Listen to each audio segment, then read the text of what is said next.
there's a conversation happening right now, not out loud, not with anyone who's actually there, just you, in the quiet space between thoughts, rehearsing words for a moment that may never come. You adjust the tone, you sharpen the response, you imagine their reaction, then yours, then theirs again. It feels necessary, it feels like preparation, but somewhere beneath that, it feels like something else entirely. If any part of this feels familiar to you, you're not alone. And if you ever feel like sharing your experience, the comments are open. This isn't about being anxious or overthinking. This is about something quieter, something that happens in the margins of the mind where reality hasn't arrived yet, but emotion already has. A rehearsal without an audience, a script without a stage, just the slow, silent practice of becoming ready for something that might never ask you to be. Rehearsing dialogues in your head is a silent way to feel prepared. There's a version of you that exists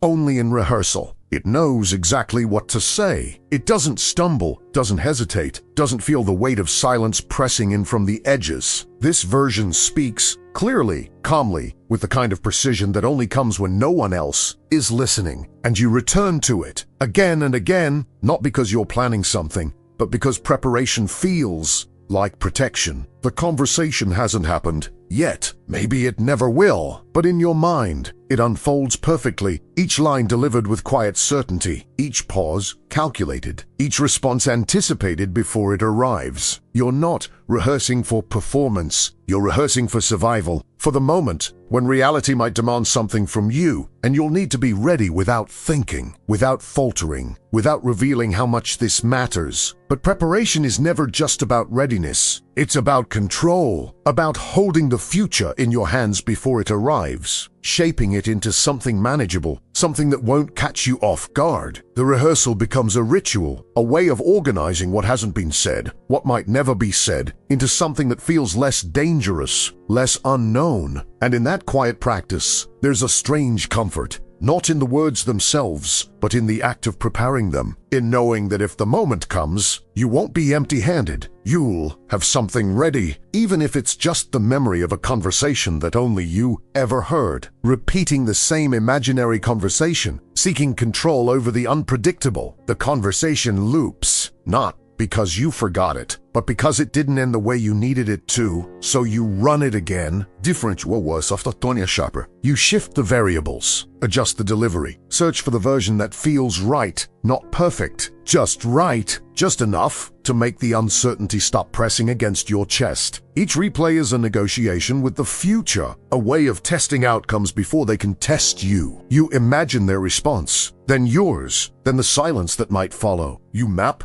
the territory of what could happen, turning chaos into patterns, turning the unknown into something you can walk through without stumbling. It's not obsession, it's architecture, building bridges over gaps that don't exist yet. But control is an illusion dressed in repetition. The more you rehearse, the more versions accumulate. 5 ways to say the same thing, 10 ways to respond to a reaction you invented, 20 variations of a moment that hasn't asked for any of them. And somewhere in the loop, the original intention gets buried beneath the weight of possibility. Still, you return, because even false control feels better than none, because the act of repeating gives shape to formlessness, gives rhythm to anxiety, gives you something to hold while the real conversation waits in the distance, unscripted and indifferent to everything you've prepared, mentally adjusting words that were never spoken to relieve internal tension. The words sit wrong, not out loud, they were never spoken, but inside, where they echo louder than anything real. So you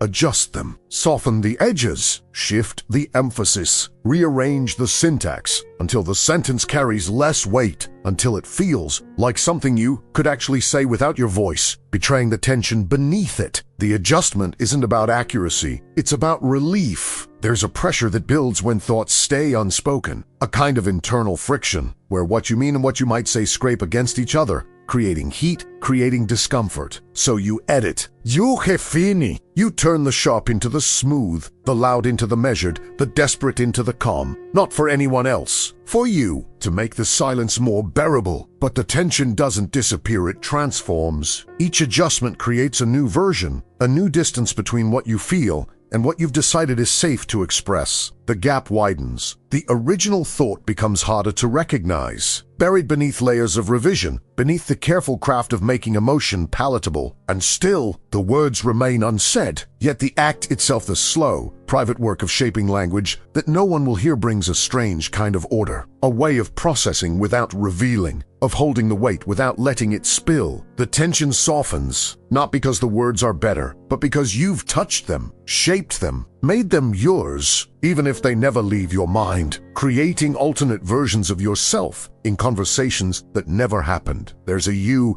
that doesn't exist yet, one that speaks without trembling, one that stands firm when challenged, that responds with clarity instead of silence, that doesn't retreat into the safety of what's already been said 1,000 times before. This version lives only in rehearsal, in the theater of your mind, performing conversations that never break into the real world. And you watch, sometimes directing, sometimes just observing who you might become. Each imagined dialogue births a different self. The confident one, the vulnerable one, the one who finally says what's been buried, the one who walks away without explanation. You try them on like masks, testing which feels authentic, which feels possible, which feels like something you could inhabit if the moment demanded it. But they're all projections, shadows cast by the light of possibility, never quite solid, never quite real. The versions multiply, not because you're indecisive, but because identity itself becomes fluid in the space between thought and action. You're not one person preparing for a conversation. You're several, each holding a different script, each believing they know the right way forward. And in that multiplicity, there's both freedom and fragmentation. The freedom to explore, the fragmentation of never knowing which version will show up when silence breaks. Still, these alternate selves serve a purpose. They're rehearsals for becoming, experiments in courage, in honesty, in boundaries you haven't drawn yet. They don't replace who you are. They orbit around it, possibilities waiting in the wings, ready if called, forgotten if not. And in their quiet existence, you find something essential, the knowledge that you contain more than one response, more than one way of being. Reliving future dialogues to test courage without truly exposing oneself. Courage requires an audience, but rehearsal requires none. So you test it in private. You imagine the moment when you'll need to speak up, push back, admit something that feels too heavy to carry alone. You play it out in the safety of your mind, where consequences are theoretical, where rejection is reversible, where vulnerability doesn't leave marks. It's not cowardice. It's reconnaissance, a way of measuring what you can hold before the world asks you to hold it. The future dialogue becomes a proving ground. You say the difficult thing. You watch the imagined reaction. You feel the simulated weight of exposure, the phantom ache of being seen. And if it breaks you in rehearsal, you don't say it out loud. If it holds, if you survive the imagined version, maybe just maybe you'll survive the real one. The test happens in silence, where failure costs nothing and courage can grow without witnesses. But there's a risk in testing without stakes. The more you rehearse courage, the less you practice it. The imagined conversation becomes a substitute for the real one, a place where you can feel brave without ever being vulnerable. You tell yourself you're preparing, but preparation has no deadline. It can stretch infinitely. A rehearsal that never graduates to performance. A courage that exists only in theory. And yet, something shifts. Even in simulation, even without exposure, you're touching the edges of what scares you. You're naming it, shaping it, making it less monstrous by speaking it into the void. The rehearsal may never become real, but the practice of facing fear, even imagined fear, leaves traces. Small shifts in how you hold yourself, in what you believe you might be capable of. When the moment finally comes, using imagination as a safe space for emotions that don't come out aloud. Some feelings are too loud for the outside world, too raw, too tangled, too uncertain to release into the open air where they might be misunderstood, dismissed, or worse, confirmed. So they stay inside, where the imagination becomes a stage, a place where anger can roar without consequence, where grief can collapse without an audience, where love can be spoken without the risk of not being returned. The performance is private, the emotion entirely real. You don't rehearse these moments to prepare for speaking them. You rehearse them to survive feeling them. The imagined conversation becomes a container, a shape that holds what would otherwise flood through you without form. You say the unsayable. You scream into the silence. You confess, accuse, forgive, break all within the theater of your mind, where no one gets hurt, where nothing is permanent, where you can feel everything without the weight of witness. But the stage is not neutral. It absorbs. Each imagined expression leaves a residue, a sense memory of having said what you never said, of having released what still sits heavy in your chest. The emotion moves through you, even if only in simulation, and sometimes that's enough. Sometimes the act of speaking it to no one is what allows you to keep carrying it in the world where everyone is watching. The imagination doesn't replace real expression. It supplements it. It gives you somewhere to go when the real world feels too fragile, too judgmental, too unprepared for the full weight of what you hold. And in that safe rehearsal, emotions find their voice even if that voice never leaves the quiet corridors where only you can hear it, refining internal responses as if silence were a secret training exercise. The silence is never empty. It's where you practice, where you take the clumsy first draft of a response and polish it into something sharp, something clear, something that won't betray the uncertainty beneath. No one hears this work. No one sees the revisions, the discarded versions, the careful calibration of tone and timing. But it happens constantly. A quiet workshop where language is forged in the absence of sound. Each refinement is an act of invisible discipline. You test a phrase, feel its weight, adjust the rhythm. Too soft and it disappears. Too hard and it cuts deeper than intended. You're searching for balance, for the exact measure of force and restraint that matches what you mean but won't say. The training is private, relentless, and without end. Because silence offers unlimited time, unlimited attempts, unlimited chances to get it right before the real moment arrives. But refinement has a cost. The more you perfect in private, the more distance grows between the polished version and the raw one, between what you've crafted in silence and what might actually emerge when your voice breaks through. The rehearsed response becomes its own creation, separate from spontaneity, separate from the messy authenticity of unfiltered reaction. You train so thoroughly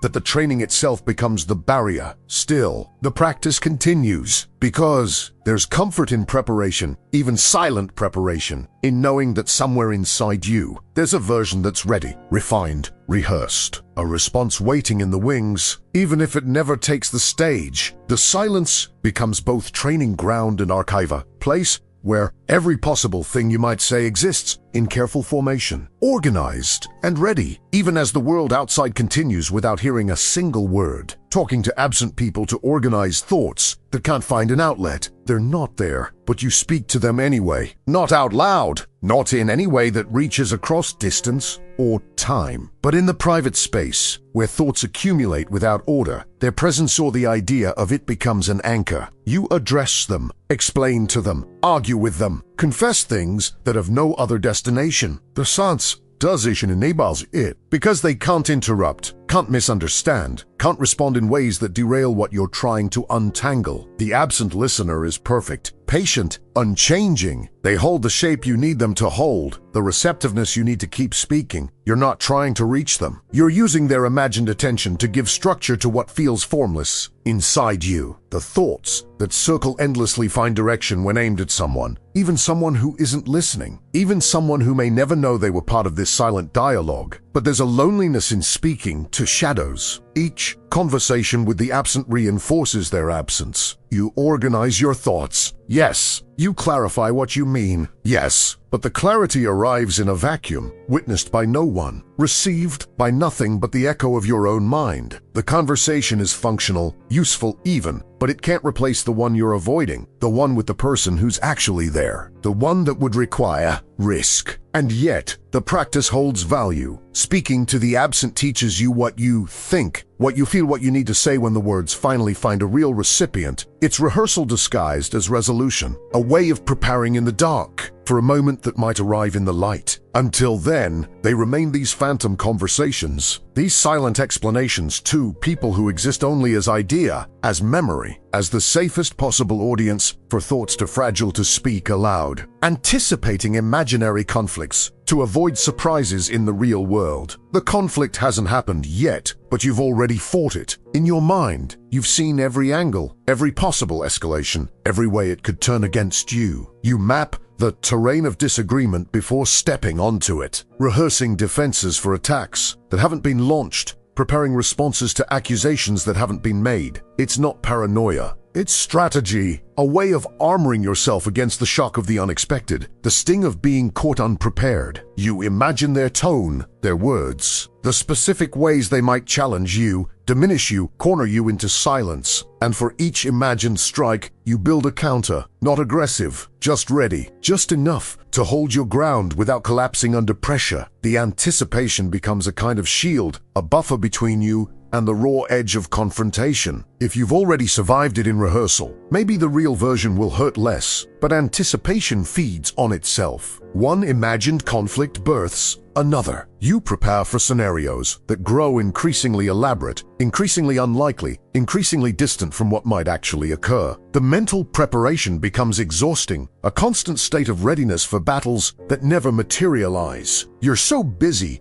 defending against phantoms that the real conflict's the smaller, quieter one slip past your carefully constructed defenses, catching you off guard in ways you never rehearsed. Still, there's something undeniably human in this. The need to feel prepared, to walk into uncertainty with at least the illusion of control, to have anticipated the worst so that anything less feels manageable. The imagined conflicts may never arrive, but the rehearsal changes you, makes you sharper, more guarded, more aware of where you're vulnerable. And sometimes, that awareness alone is enough to prevent the conflict from ever beginning, to keep entire conversations stored only in one's mind, like stories that no one has ever heard. There are conversations you've had that never made a sound, complete exchanges, full of weight and meaning that existed only in the silent archive of your mind. You said everything. They responded. You felt the impact of their words, the shift in atmosphere, the resolution or rupture that followed. It was real to you, vivid, consequential, but to the world, to them, it never happened. It remains stored in a place only you can access, a private collection of dialogues that shaped you without ever being spoken. These mental conversations become their own kind of history. You remember them like actual events, can recall the tone, the pauses, the exact moment something changed.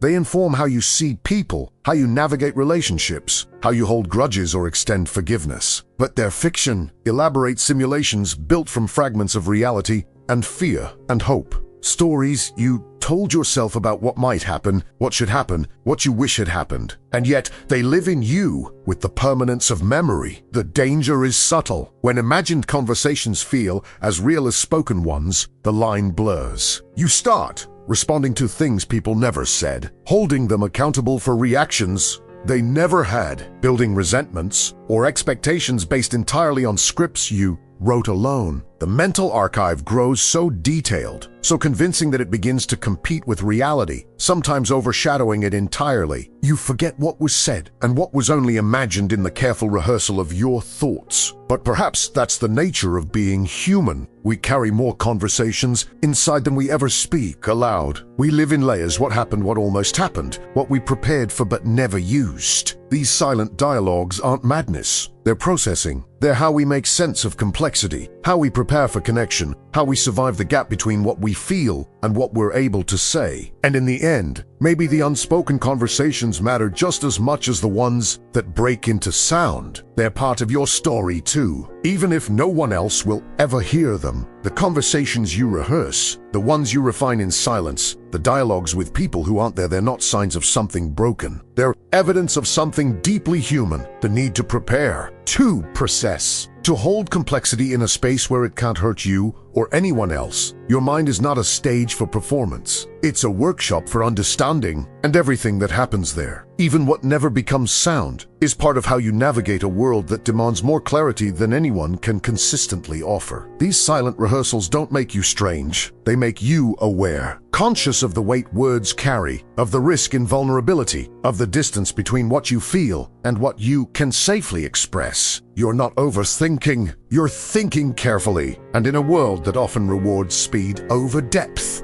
that values the loud over the considered. There's something quietly powerful in the way you hold your thoughts, turn them over, prepare them before releasing them or choosing not to. Not every rehearsed conversation needs to be spoken. Not every refined response needs an audience. Sometimes the act of thinking it through is the resolution. Sometimes the imagined dialogue is where you find clarity, where you make peace with what can't be said, where you practice being the version of yourself you're still becoming. The silence isn't empty, it's full of preparation, of processing of all the conversations that shaped you, even though no one else heard them. If this resonated with something you recognize in yourself, consider subscribing. There's more to explore in the quiet spaces where we all live, where behavior reveals itself not in action, but in the careful, invisible work of being human.